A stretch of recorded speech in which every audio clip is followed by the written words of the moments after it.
आज इस लेक्चर में लोग डिस्कस करने वाले हैं किडनैपिंग फ्रॉम लॉफुल गार्जियनशिप पे। किडनैपिंग आमतौर पे दो प्रकार का होता है और अकॉर्डिंग टू सेक्शन 359 किडनैपिंग दो प्रकार का होता है, किडनैपिंग फ्रॉम इंडिया और दूसरा होता है किडनैपिंग फ्रॉम लॉफुल गार्जियनशिप। तो इस लेक्चर में हम लोग किडनैपिंग फ्रॉम लॉफुल गार्जियनशिप पे ही फोकस करेंगे। दोस्तों, लेक्चर स्टार्ट करने से पहले एक रिक्वेस्ट है कि प्लीज आप मेरे चैनल को सब्सक्राइब करें और मेरे वीडियो को ज्यादा से ज्यादा लाइक एंड शेयर करें। और हाँ दोस्तों, अगर आपको कोई समस्या है लॉ से रिलेटेड तो प्लीज आप कमेंट बॉक्स में कमेंट करें। तो चलिए इसके डेफिनेशन पे आते हैं। देखिए, जो किडनैपिंग फ्रॉम लॉफुल गार्जियनशिप है उसको डिफाइन किया गया है सेक्शन 361 में। सेक्शन 361 के अकॉर्डिंग क्या कहता है, हुएवर टेक्स और इंटाइस। ठीक है, अब यहां कोई भी व्यक्ति अगर टेकिंग कर रहा है या इंटाइसिंग कर रहा है तो सबसे पहला जो यह है बात कि टेकिंग या इंटाइसिंग का क्या मतलब होता है। तो देखिए, टेकिंग का मतलब होता है किसी के पोजीशन से हटाना और इंटाइसिंग का मतलब होता है किसी व्यक्ति को इंड्यूस करना ताकि वह जिसके पोजीशन में है वहां से हट जाए। तो ऐसा कोई करता है तो, और किसका करता है तो किसी माइनर का, और उसका एज अगर वो मेल है तो 16 से कम होना चाहिए, ठीक है, या 18 से कम होना चाहिए अगर वो फीमेल है। ठीक है, क्लियर। या फिर किसी भी एज का हो अगर वो अनसाउंड माइंड का है वो व्यक्ति। ठीक है, और यहां पे टेकिंग इंटाइसिंग जो हो रहा है माइनर का, ठीक है, या पर्सन ऑफ अनसाउंड माइंड का, वो टेकिंग इंटाइसिंग कहां से होना चाहिए तो out of keeping of the lawful guardian. ठीक है, तो यहां पे सबसे पहले आप ये समझिए कि टेकिंग और इंटाइसिंग के केस में क्या होता है कि जिस व्यक्ति को पोजीशन से हटाया जा रहा होता है उस व्यक्ति का इच्छा नहीं होता है, ठीक है, कि उस जिस किसी के पोजीशन में वो है वहां से वो हटे। ठीक है, लेकिन ऐसा कर जो भी व्यक्ति करता है, और किसका करता है, अगर वो माइनर का करता है जिसका एज 16 से कम है अगर वो मेल है, या 18 से कम है अगर वो फीमेल है। या फिर आप पॉइंट नोट कीजिए कि यहां जो एज का जो जिक्र किया गया 16 और 18, यह अमेंडमेंट एक्ट 1949 के पहले तक मेल के केस में 14 वर्ष था और फीमेल के केस में 16 वर्ष था। लेकिन after the criminal law amendment 1949 इस एज को बढ़ा दिया गया और मेल के केस में 16 वर्ष कर दिया गया और फीमेल के केस में 18 वर्ष कर दिया गया। ठीक है, क्लियर। अब आइए पॉइंट पे कि अगर कोई व्यक्ति टेकिंग या एंटाइसिंग करता है किसी माइनर का जिसका एज 16 से कम है अगर वो मेल है, और अगर उसका एज 18 से कम है अगर वो फीमेल है, या किसी भी व्यक्ति का किसी भी एज का जो अनसाउंड माइंड का है, तो एक पॉइंट यहां और नोट कर लीजिए आप लोग कि माइनर जो मेजर है उसका भी किडनैपिंग होता है, बस शर्त क्या है, किडनैपिंग फ्रॉम लॉफुल गार्जियनशिप उस व्यक्ति का भी होता है जो मेजर है, बट कंडीशन यही है कि वो अनसाउंड माइंड का होना चाहिए। अब यहां से टेकिंग टाइसिंग जो हो रहा है कहां से हो रहा है, एक्यूज्ड के द्वारा, तो out of keeping of the lawful guardian हो रहा है। ठीक है, अब यहां देखिए आउट ऑफ कीपिंग का मतलब क्या होता है, हटाना। आउट ऑफ कीपिंग का मतलब क्या होता है कि जिसके पोजीशन में है, तो यहां पे किसके पोजीशन में है, माइनर या पर्सन ऑफ अनसाउंड माइंड, तो लॉफुल गार्जियन के पोजीशन में है तो उसको पोजीशन से हटाना। ठीक है, और हटाने के लिए अगर एक्यूज टेकिंग एंटाइसिंग करता है तो वो क्या कमिट कर रहा है, और वो भी अगर वो लॉफुल गार्जियन के बिना सहमति के कर रहा है तो वो किडनैपिंग कर रहा है, किडनैपिंग फ्रॉम लॉफुल गार्जियन से। क्लियर, ये हो गया डेफिनेशन। इस डेफिनेशन में जो टर्म इस्तेमाल हुआ लॉफुल गार्जियन, दोस्तों यहां आप एकदम फोकस कीजिए कि यहां क्या कर रहा है कि किसके की आउट ऑफ कीपिंग करना है, लॉफुल गार्जियन के।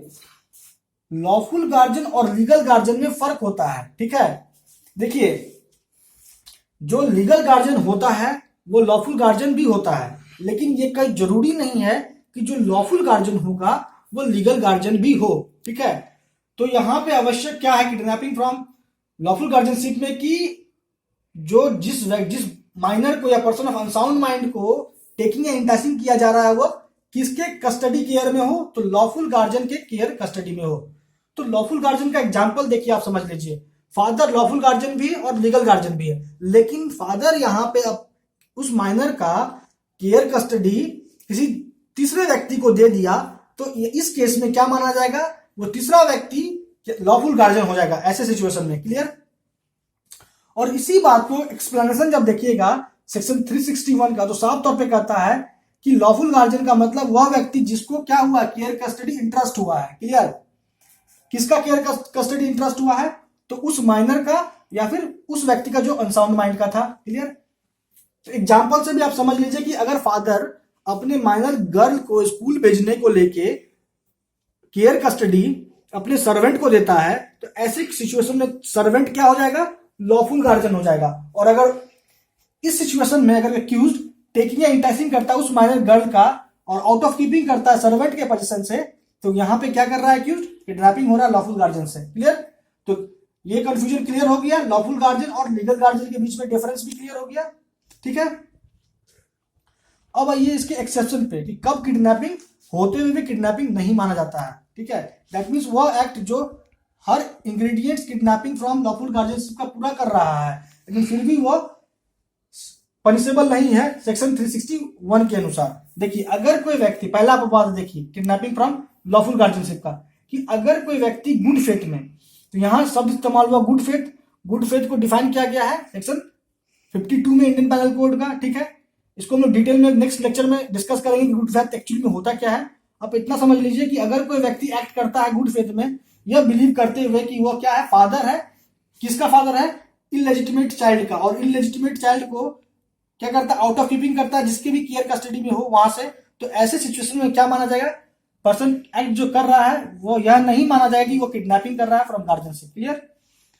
दूसरा बात देखिए क्या है कि अगर कोई व्यक्ति एक्ट करता है गुड फेथ में, ठीक है, इस बात को बिलीव करते हुए कि जिस चाइल्ड का वो किडनैपिंग कर रहा है उस चाइल्ड का केयर कस्टडी का वो अधिकृत है, दैट मींस वो एंटाइटल्ड है उस चाइल्ड के केयर कस्टडी को लेके। ठीक है।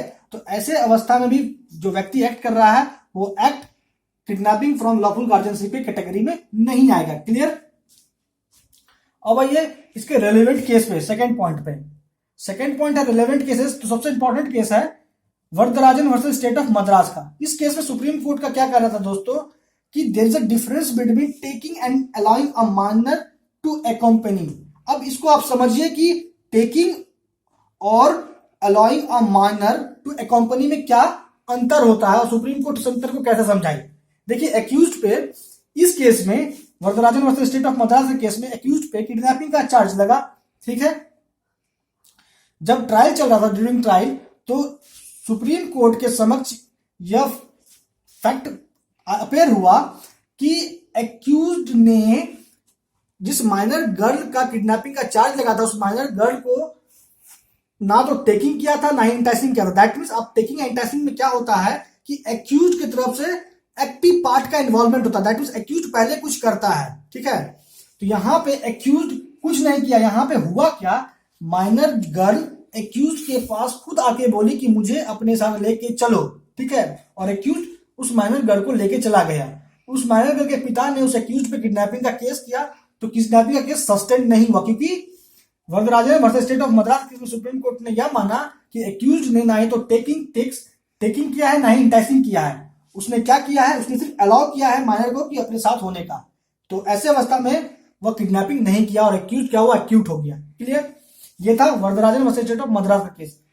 दूसरा केस है TD Vadgama versus state of Gujarat. ये भी बहुत इंपॉर्टेंट केस है दोस्तों। इसमें जो शब्द इंटाइसिंग इस्तेमाल हुआ है डेफिनेशन में, सेक्शन 361 में जो शब्द इस्तेमाल हुआ इंटाइसिंग, इसको सुप्रीम कोर्ट ने एलेबोरेट किया। क्या बताया सुप्रीम कोर्ट कि जो इंटाइसिंग शब्द होता है उसका मतलब होता है इंड्यूस करना। ठीक है। अगर मान लीजिए एक्यूज माइनर को इंड्यूस करता है कि वह जिसके केयर कस्टडी में है उसके केयर कस्टडी को छोड़ दे, ठीक है, तो ऐसे अवस्था में क्या माना जाएगा कि एक्यूज्ड ने किडनैपिंग किया है लॉफुल गार्जियनशिप। ठीक है, लॉफुल गार्जियनशिप से। तो इस केस में एक्यूज कन्विक्ट हो गया। क्यों?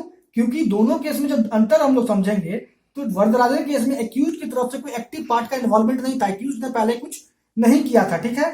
लेकिन वडगमा के केस में एक्यूज की तरफ से सबसे पहले इंड्यूसमेंट हुआ था। ठीक है, माइनर गर्ल को कि तुम जो है, दैट मीन्स माइनर गर्ल जो है अपने फादर के केयर कस्टडी से क्या हो जाए, हट जाए, इस बात को लेके। ठीक है। तो इस केस में एक्यूज कन्विक्ट हो गया, इस केस में एक्यूज एक्यूट हो गया। क्यों हो गया ये हम लोग समझ गए। अब हम लोग आते हैं इसके पनिशमेंट पे। देखिए किडनैपिंग फ्रॉम लॉफुल गार्जियनशिप का जो पनिशमेंट है वो है सेक्शन 366 में, और है पनिशमेंट कितना, तो कारावास है, दैट मीन्स इंप्रिजनमेंट है 10 to 7 ईयर, दैट मीन्स कि 7 वर्षों तक का कारावास है, और फाइन है, दैट मीन्स कि इसके साथ साथ फाइन भी इंपोज कर सकती है मजिस्ट्रेट या कोर्ट। तो दोस्तों इस लेक्चर को हम लोग कंक्लूड करते हैं। आज लेक्चर में लोगों ने पूरे बारीकी से समझा कि प्रोसिक्यूशन को अगर यह साबित करना हो कि एक्यूज्ड दोषी है किडनैपिंग फ्रॉम लॉफुल गार्जियनशिप को लेके, तो प्रोसिक्यूशन को ऐसे कौन कौन से एलिमेंट्स हैं जिसको प्रूव करना होगा बिफोर कोर्ट। दैट मीन्स की डेफिनेशन को लेके हम लोगों ने बारीकी से डिस्कस किया, किडनैपिंग फ्रॉम लॉफुल गार्जियनशिप।